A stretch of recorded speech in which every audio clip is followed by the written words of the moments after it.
여호와께 감사하라. 그는 선하시며 그 인자하심이 영원하미로다. 신들 중에 뛰어난 하나님께 감사하라. 그 인자하심이 영원하미로다. 주들 중에 뛰어난 주께 감사하라. 그 인자하심이 영원하미로다. 홀로 큰 기이한 일들을 행하신 이에게 감사하라. 그 인자하심이 영원하미로다. 지혜로 하늘을 지으신 이에게 감사하라. 그 인자하심이 영원하미로다. 땅을 물 위에 펴신 이에게 감사하라. 그 인자하심이 영원하미로다. 큰 빛들을 지으신 이에게 감사하라. 그 인자하심이 영원하미로다. 해로 낮을 주관하게 하신 이에게 감사하라. 그 인자하심이 영원하미로다. 달과 별들로 밤을 주관하게 하신 이에게 감사하라. 그 인자하심이 영원하미로다. 아멘.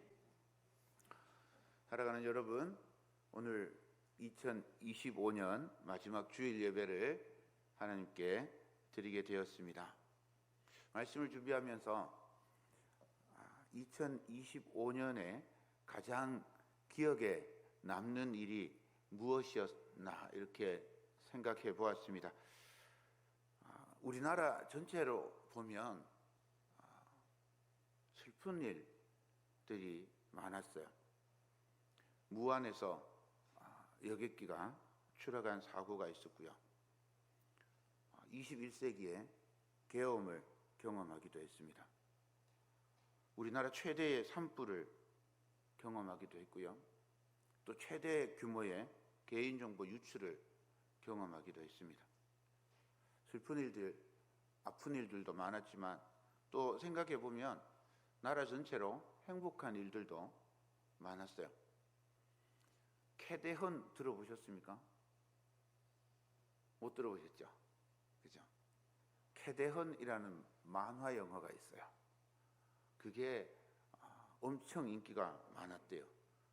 어쩌면 해피엔딩 들어보셨어요? 뮤지컬인데 토니상 이라는 아주 세계적인 상이 있대요. 그 상을 받았대요. 우리나라 문화가 세계에 이렇게 막 퍼져나가는 그런 좋은 소식이 있었어요. 너무 혼란스러운 시대라서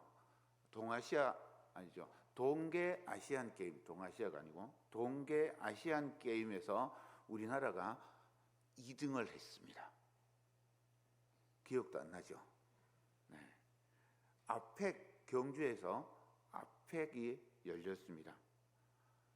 주식시장 하면 가슴이 아픈데 4천을 돌파하기도 했습니다. 출산율이 반등했대요. 마이너스였던 출산율이 올라갔답니다. 누리호 발사도 있었어요. 세계적으로 이렇게 돌아보면 미국의 트럼프 대통령이 재선했죠. 챗GPT라고 들어보셨나요? 챗GPT라고 요즘 인공지능이 그냥 발전한다 이런 수준이 아니고 그냥 우리 삶 속에 그냥 들어와 있어요.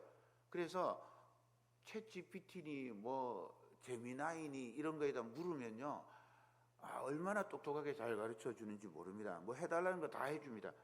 제 마음에는 좀 안 드는 것 같은데 어쨌든 해달라는 거 다 해주고 있습니다. 그런데 또 보면 원래처럼 전쟁과 분쟁이 많았던 그런 해도 없었던 것 같아요. 어디를 쳐다봐도 전부 분쟁입니다. 여러분 개인적으로 한 해를 돌아보면 어떻습니까? 한 해를 돌아보면서 이런 질문을 한번 해보면 좋을 것 같아요. 원래 감사했던 일 혹은 사람 혹은 순간이 있었습니까? 스스로 질문을 해보는 거예요. 원래 정말 감사했던 일이나 사람이나 순간은 어떤 때, 어떤 자리, 어떤 사람이었을까 한번 생각해 보십시오. 또 원래 내가 제일 잘한 거, 원래 내가 제일 잘한 게 뭔지 한번 생각해 보십시오. 또 원래 크게 깨달은 게 뭐가 있는지도 한번 생각해 보시면 좋을 것 같아요. 가족이나 또 친구들, 이웃들, 직장 동료들하고 관계에서 좋았던 점, 혹은 아쉬웠던 점, 이런 거 한번 생각해 보시면 좋을 것 같습니다. 이런 걸 한번 적어 보시면 올해도 참 감사한 한 해였구나 라고 하는 걸 깨닫게 됩니다. 인생이 힘겨웠어도 행복했던 시간이 있고 감사한 사람이 있으며 소중한 시간이 있습니다. 2025년 마지막 주일 예배를 드리면서 올해 남은 며칠을 보내는데 우리에게 감사가 어떤 게 있는지 한번 찾아보면 좋을 것 같습니다. 오늘 시편 136편은 감사로 가득한 시편입니다. 시편 136편의 시인의 마음을 생각하다가 반대로 질문을 해봤어요. 하나님은 왜 우리를 사랑하실까? 우리는 하나님이 사랑하시니까 하나님께 감사한다 하는데 하나님은 왜 우리를 사랑하시는 걸까요? 하나님이 우리를 사랑하십니다. 이 말은 굉장히 쉽게 들립니다. 그리고 그러다 보니까 그냥 쉽게 넘길 수도 있는 그런 말이에요. 그런데 삶이 점점 복잡해지고 그래서 마음에 상처도 생기고 아픔과 고통의 그런 시간들을 보내고 나다 보면 문득 그런 생각이 듭니다. 나는 이렇게 부족하고 모자란데 왜 하나님이 나를 사랑하시는 걸까? 또 어떤 사람들은 이렇게 생각하기도 합니다. 기도해도 언제나 문제는 산더미 같아. 상황은 전혀 변하지 않아요. 정말 하나님은 나를 사랑하는 게 맞을까? 또 어떻게 이렇게 생각하기도 합니다. 이제는 하나님께 잘할 힘도 자신도 없는데 이런 나를 하나님이 계속 사랑하실까? 어려운 일에 부닥치거나 풀리지 않는 상황을 만나면 이런 질문들이 생겨납니다. 이런 질문이 틀렸다는 말이 아닙니다. 질문을 하면 이제 답을 찾아야 되잖아요. 어디에서 답을 찾는지가 중요합니다. 많은 사람들이 이런 질문을 하면 이 질문의 답을 나에게서부터 찾습니다. 스스로에게서부터 이 답을 찾아가려고 합니다. 내가 이만큼 노력하고 내가 이만큼 하나님께 예배하고 내가 이만큼 열심히 봉사하고 주의를 지켰으니까 하나님께서 나를 사랑해 주시지 않을까? 하나님이 나를 사랑해 주실까요? 그런데 갑자기 내가 생각하지도 못했던 넘을 수 없을 그런 문제가 우리 앞에 산처럼 우뚝 서고 아주 지진이 일어나듯이 내 삶을 흔들고 요동치게 하면 그러면 내 마음이 무너지고 그러다 보면 하나님의 그 사랑에 대한 근거도 흔들리고 무너지게 될 겁니다. 시편 136편은 처음부터 아주 다른 방향에서 접근합니다. 사실은 드러나 보이는 건 나로부터예요. 내가 없으면 아무 소용이 없잖아요. 그러니 전부 나로부터 드러나 보이는 게 맞아요. 구원도 나로부터고요. 하나님도 나로부터고요. 전부 다 나로부터 생각하는 게 겉으로는 맞아 보이는데 그 본질을 들여다보면 거꾸로인 거죠. 시편 136편은 우리가 생각하는 방향을 완전히 다른 방향에서 접근하도록 그렇게 가르쳐주고 있습니다. 하나님께서 우리를 사랑하는 이유도 내가 어떤 사람인가에서 찾는 게 아니라 하나님이 어떤 분이신가에서부터 찾습니다. 하나님이 어떤 분인지 알면 하나님의 사랑을 깨달을 수 있게 되고 우리 삶의 감사도 더욱 풍성하게 될 것입니다. 시편 136편 말씀을 통해서 하나님께서 우리를 사랑하시는 이유를 찾아보면서 하나님께 더 감사하는 그런 시간이 되기를 소망합니다. 먼저 1절부터 3절 말씀을 읽겠습니다. 여호와께 감사하라. 그는 선하시며 그 인자하심이 영원함이로다. 신들 중에 뛰어난 하나님께 감사하라. 그 인자하심이 영원함이로다. 주들 중에 뛰어난 주께 감사하라. 그 인자하심이 영원함이로다. 여호와 하나님은 좋으신 분이고 모든 것 위에 계신 분이고 주 중에 주라고 합니다. 이 사실이 중요합니다. 136편은요, 지금 내가 기분이 좋으니 감사합니다가 아닙니다. 내 문제가 해결되었으니 감사합니다도 아닙니다. 내 상황이나 내 문제나 내 자신과 상관없이 하나님은 선하시기 때문에 감사하고 하나님은 높이 계신 분이기 때문에 감사하라라고 가르쳐 주고 있습니다. 하나님이 선하시다라고 하는 이 말은 하나님의 공의와 연결하여 생각할 수 있습니다. 하나님의 공의라고 하는 말은 하나님은 옳습니다라고 하는 뜻입니다. 어떤 순간에도 내가 지금 하나님을 잘 이해하지 못할지라도 하나님은 옳습니다. 이 세상에 선에 대한 유일한 기준이 하나님이라는 뜻입니다. 사람의 마음에 좋고 사람이 보기에 합당한 것, 그게 선이라는 말이 아니라 하나님 자체가 선이시고 하나님의 움직이시는 그 모든 일들, 하나님의 활동, 그 모든 일이 옳고 선하다는 말입니다. 고대 세계에는 각 나라들마다, 각 민족들마다 자기 나름의 신이 있다고 주장해요. 그리고 전부 자기 신이 다 크고 위대하다고 주장합니다. 그런데 그 어떤 신들보다 하나님께서 가장 크고 위대하신 분이라고 136편은 고백하고 있습니다. 하나님은 인간이나 이 세계와 상관없이 선하신 분입니다.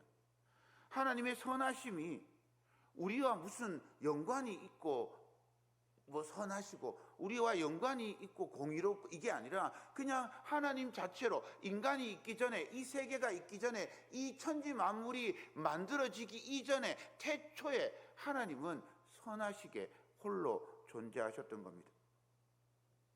이것이 하나님의 공의입니다. 그런데 이 하나님의 선하심, 하나님의 공의가 이 세계와 인간과 연결될 때 인자하심이 등장합니다. 하나님의 공의가 우리와 무슨 상관이 있어요? 하나님의 선하심이 우리와 무슨 상관이 있습니까? 태초 이전에 과학에서 얘기하는 빅뱅 이전에 하나님이 계셨어요. 하나님이 천지를 만드셨. 그게 우리와 무슨 상관이 있느냐 말이죠. 하나님이 선하시고 하나님이 태초부터 계신 게 우리와 연결되고 우리와 상관이 있을 때 의미가 있는 거잖아요. 이 우리와 연결되는, 인간과 연결될 때 하나님은 인자하심으로 등장합니다. 선하신 하나님이 우리에게 인자하십니다. 시편 117편 2절을 보겠습니다. 우리에게 향하신 여호와의 인자하심이 크시고 여호와의 진실하심이 영원함이로다. 할렐루야. 우리에게 향하신 하나님의 선하심이 인자하심으로 드러나는 거예요. 하나님이 막 그냥 우리를 그냥 불쌍하게 보고 기분 따라서 친절하게 대하고 호의를 베풀어주고 이러는 게 아니라는 거죠. 친절이나 호의는 우리 마음의 넉넉함과 관련이 있어요. 우리 마음이 넉넉하면 친절합니다. 호의를 베풀려. 기분이 너무너무 좋아요. 기분이 막 너무너무 좋으면요, 지나가는 사람이 한 대 때려도 그냥 막 웃어요. 기분이 너무 좋으면 한 대 맞아도 막 실실실 웃습니다. 그런데 기분이 나쁘면 어때요? 지나가다가 이렇게 쳐다만 봐도 저놈이 나를 왜, 나한테 무슨 기분 나쁜 일 있나? 이렇게 생각하죠. 내 마음이 좁아지면 다 싫어요. 내 마음이 작아지면요, 친절, 호의 이런 게 나갈 수가 없습니다. 내 마음이 얼마나 넓은가에 따라서, 지금 내 마음 상태가 어떤가에 따라서 친절해지고 호의적이 됩니다. 그런데 하나님의 인자는 이런 감정적인 친절이나 호의가 아닙니다. 하나님의 인자하심, 하나님의 사랑은 언약과 연결되어 있습니다. 하나님께서 한번 약속하시면 끝까지 변하지 않는 사랑으로 우리에게 다가오신다는 뜻입니다. 그래서 그는 선하시며 그 인자하심이 영원함이로다, 이 말을 아주 쉽게 번역하면 하나님의 사랑은 끝이 없습니다, 이렇게 번역할 수 있습니다. 하나님께서 우리를 향해서 사랑하시기로 결심하고 약속하시는 것, 그것을 인자라고 부릅니다. 상태가 흔들리고 배신하고 넘어지고 그래도 하나님은 끝까지 붙잡아 주십니다. 그것이 하나님의 사랑입니다. 나는 변덕스럽고 흔들리지만 하나님은 변하지 않고 요동하지 않으시며 우리를 끝까지 사랑해 주십니다. 하나님은 왜 우리를 사랑하시는지에 대한 첫 번째 답은 하나님은 사랑이시기 때문입니다. 하나님은 선하시고 신실하신 언약 안에서 우리를 사랑하시는 분입니다. 사랑하는 여러분, 하나님이 우리를 사랑하시는 건요, 사랑을 받을 만해서 또는 우리가 완전해서 우리가 잘해서 하나님이 우리를 사랑하는 게 아닙니다. 그러므로 하나님의 사랑을 확인할 때는 내 안에서부터 하나님의 사랑을 찾으면 안 됩니다. 내 성적, 내 모습, 내 상태, 이걸 가지고 하나님의 사랑을 알 수 없습니다. 먼저 하나님을 바라볼 수 있기를 소망합니다. 하나님이 어떤 분인지 먼저 보아야 합니다. 하나님께 우리의 시선을 집중할 때 선하신 하나님께서 우리를 향해 베푸신 사랑을 볼 수 있게 됩니다. 하나님께서 왜 우리를 사랑하시는지 알게 되고 감사할 수 있게 됩니다. 하나님은 저 태초부터 선하시고 인자하신 분으로만 계시지 않습니다. 하나님의 사랑은 창조를 통해서 드러납니다. 4절입니다. 홀로 큰 기이한 일을 행하시는 이에게 감사하라. 그 인자하심이 영원함이로다. 하나님께서 홀로 행하신 기이한 일, 이게 창조입니다. 온 하늘과 온 우주, 해와 달과 별을 창조하신 하나님의 사랑에 감사해야 합니다. 창조는 아담과 하와 이야기 혹은 아브라함 이야기를 해주기 위한 배경이 아닙니다. 창조는 그 자체로 하나님께서 우리를 사랑하셔서 주시는 첫 번째 선물입니다. 하나님께서 우리에게 살 수 있도록, 숨 쉴 수 있도록, 그리고 일하고 쉬고 성장할 수 있도록 우리에게 살 집을 주신 것이 창조입니다. 하나님께서 우리를 사랑해 주셔서 시간과 공간 그리고 질서를 마련해 주셔서 살게 해 주신 겁니다.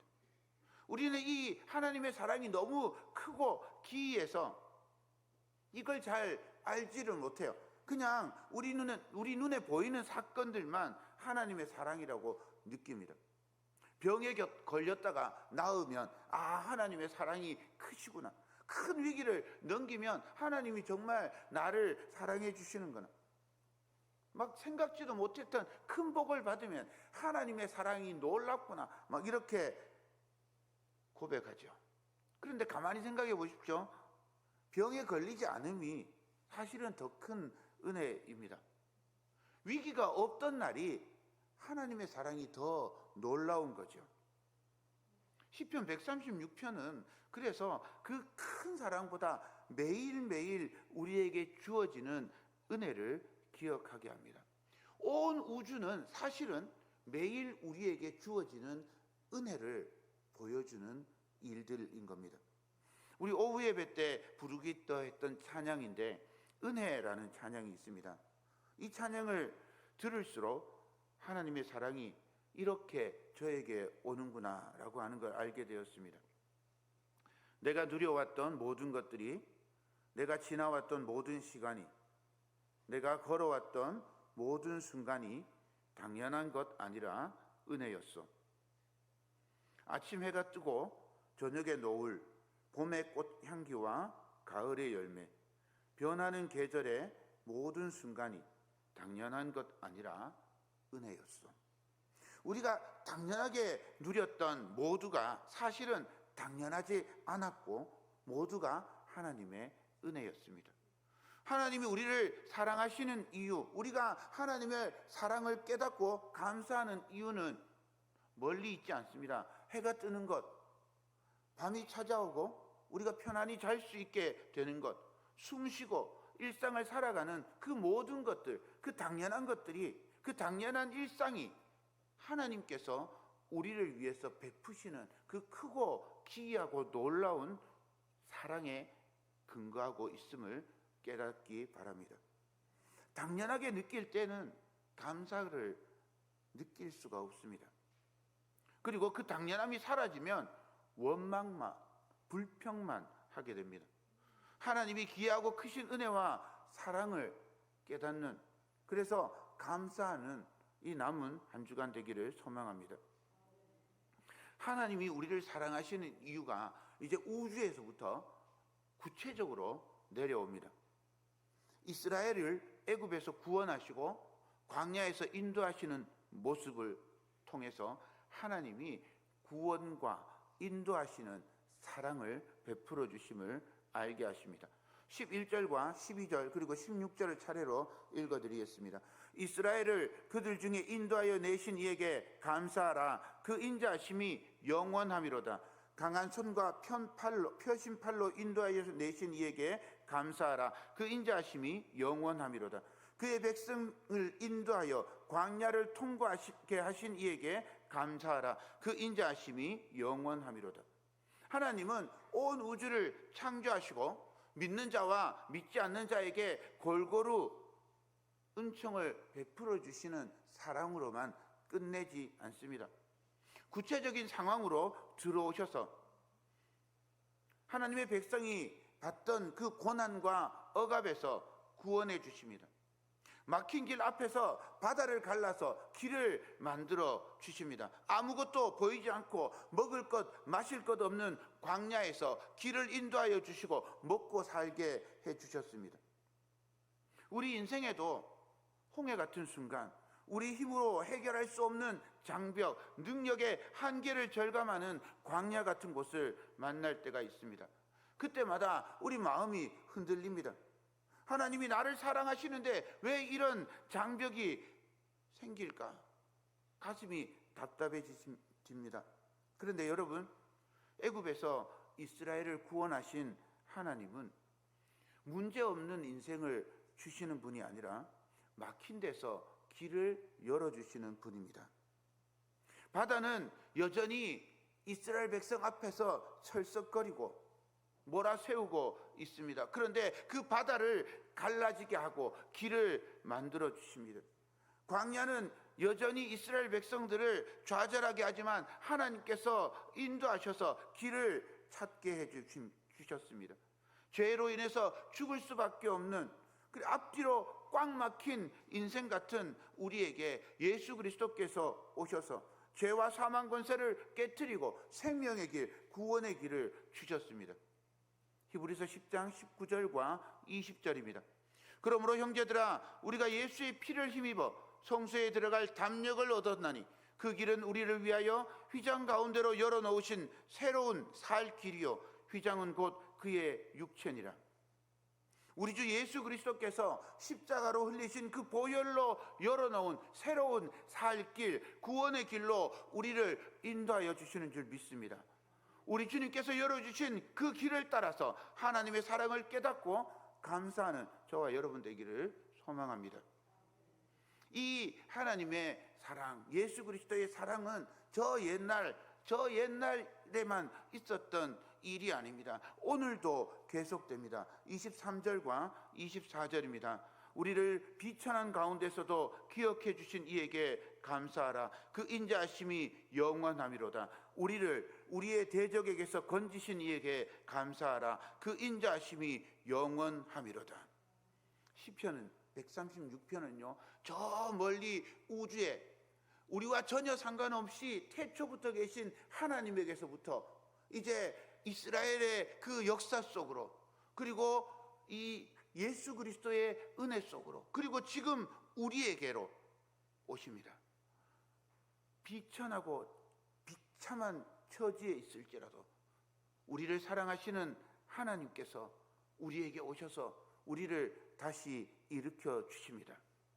건강이 무너질 때, 자존감이 무너질 때, 관계가 무너질 때, 자녀 문제로 마음이 찢어질 때, 경제적인 어려움으로 헐떡일 때, 하나님이 우리를 잊으신 듯 느껴질 때 성경은 우리에게 말씀하십니다. 우리를 비천한 가운데서도 하나님께서 기억하십니다.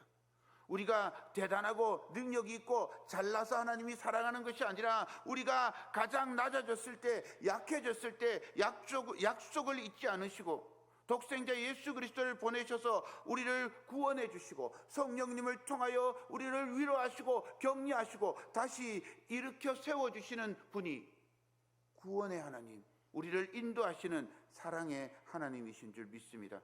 사랑하는 여러분, 2025년 마지막 주일을 보내면서 우리를 사랑하시는 하나님께 감사하기를 바랍니다. 우리를 향하신 하나님의 영원한 사랑이 우리를 구원하시고 인도하시고 돌보실 것을 믿고 감사하기를 소망합니다. 당연하게 여겼던 은혜를 깊이 묵상하며 감사하는 한 주간 되기를 축원합니다.